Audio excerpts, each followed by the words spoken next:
Good morning, fourth grade. I'm going to go ahead and start over again with Saving Marty so we can see what happens when this 11-year-old decides to save a pig. All right, so let's see. Chapter 1. Well, Part 1, Fall. Chapter 1, California Dreaming. The day Marty came into my life started out normally enough. Paloma Lee and I met up before school in the courtyard and strummed our guitars. This was a month into 6th grade, the first Friday of October.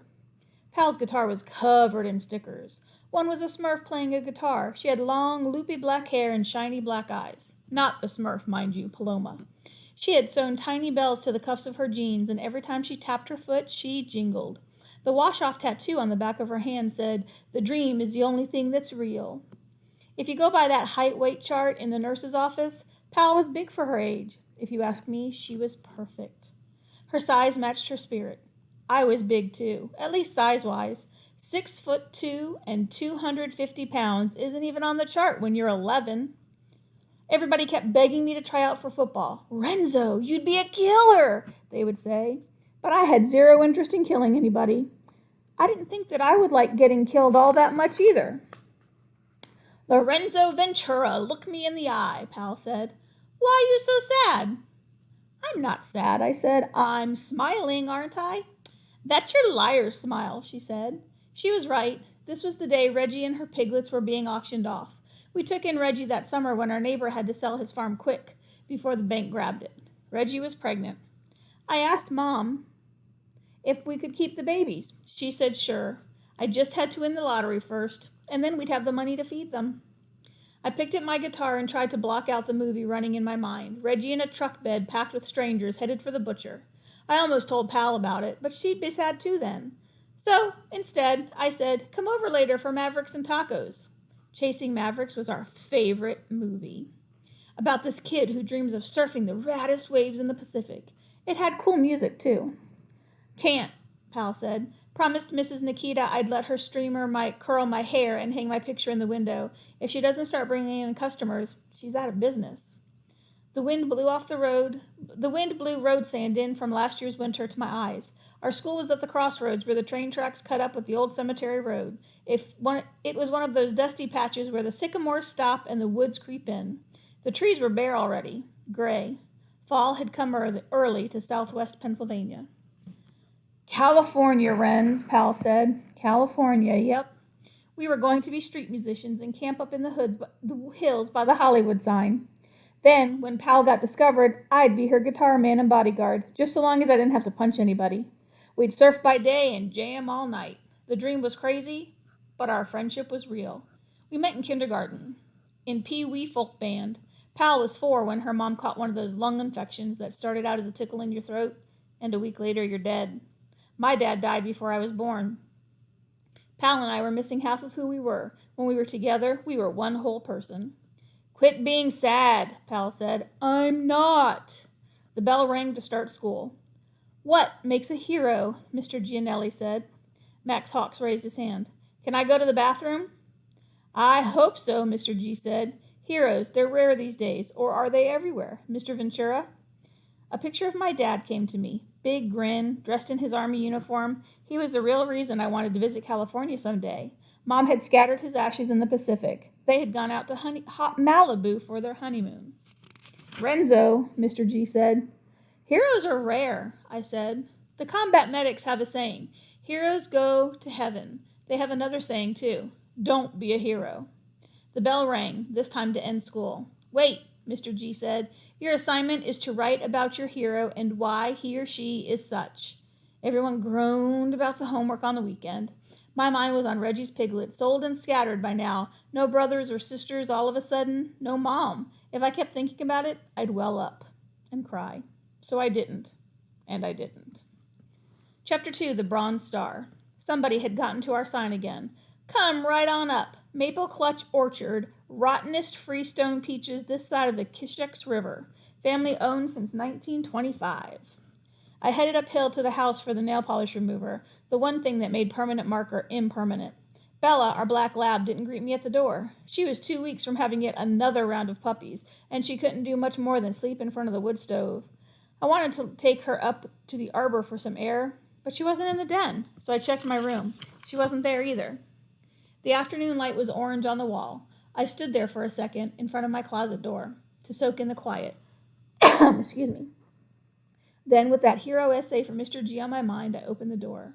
On the top shelf was my dad's bronze star in a picture frame, awarded to Martin Anthony Ventura for valor. His commander wrote, Sergeant Ventura crawled through 20 yards of crossfire to his platoon mate PFC Rajiv Bedi, who had been hit by a sniper. Raj told Marty to hightail it out of there since Marty was about to become a father in 3 months. Apparently, Marty said, what kind of father would I be if I left my brother out here? I had pictures, too. In one, he's serenading Mom with his guitar. I never saw her smile that true in real life. In another, from the honeymoon, he's on a surfboard. He was big like me, and he rode it on his belly. I could hear him going, woo-hoo-hoo! On the next shelf was a peach jar half full of guitar picks, one for each bar or wedding Dad played. He had written the dates on them with a fine-tip marker. He'd kept a classic CD collection, Johnny Cash, Sarah Vaughan, Bruce Springsteen, Odetta. The boombox was speckled yellow and white. Mom saw him hanging a flyer on the church bulletin board and hired him to paint the barn, even though it didn't need painting. Double Pop, my grandfather told me that one, and all the other stories too. Then there were the letters handwritten to me before I was born. I must have read each one 50 times. Mom's truck chugged up the driveway and the gravel popped. I wasn't ready to be around her sadness just yet. I snuck out the back door and forced myself down the barn. Reggie's empty stall to rake out the straw. Except it wasn't empty. Bella had had her puppies right there in Reggie's bedding. She was licking them clean. Those spiky-haired pups climbed over each other to get at Bella's milk. I ran up to the house for Double Pop. Chapter 3, The Runt. Ugliest puppies ever, Mom said. Ugh, those stripes. One of John Mason's shepherds got at her again, the giant one, I bet you. Keith, I said, which was short for killer teeth. I'd never seen him myself, but legend was he tore the throat out of a hunter who had wandered onto Mason's property. That dog is a devil made of flesh, Mom said. What can you expect when his owner is Mason? He called again, Double said. Mason was the condo king, and he wanted our land for a golf course. Daddy, I'll die before I sell to that man. I told him just that. Double's grandparents started Maple Clutch, but if it was up to him, we'd sell the place yesterday and move to the Carolinas, where your money stretched so much you could wrap $1 around a tree. Double was a soldier, too. Vietnam, shot in the knee. It locked up on him in Pennsylvania winters. You stay away from that health wolf, Renzo, and I bet you it is one, too, Mom said. I don't want you within a mile of Mason's property, you hear me? Yup. Yes, okay, I understand. Sheesh. Lorenzo Ventura, don't you sheesh me. All right now, Double said. Here I'm sure to be up all night with that stack of bills robbing Peter to pay Paul, and now this mess with the dog throwing her litter early. Me and Renzo, we got Bella and the pups covered. Striped puppies, Mom said. I bet they don't sell for $20 apiece. She marched off, but then she turned back, her eyes wet. I'm sorry, Renz. It's not your fault. It's all right, Ma. It's not all right, she said. None of it. And she left fast. She's having a rough one tonight, I said. Yup, Double said, which is where I got it from. The auction was hard on her. He patted my shoulder. His hand was a giant's, but it landed on you softer than a sparrow. I'll get the heaters and blankets, son. You break a bale and rake in some fresh straw. I was smoothing out the bedding for the pups when I noticed one wasn't striped like the rest. He was brown and gold spots and getting stepped on by the other dogs.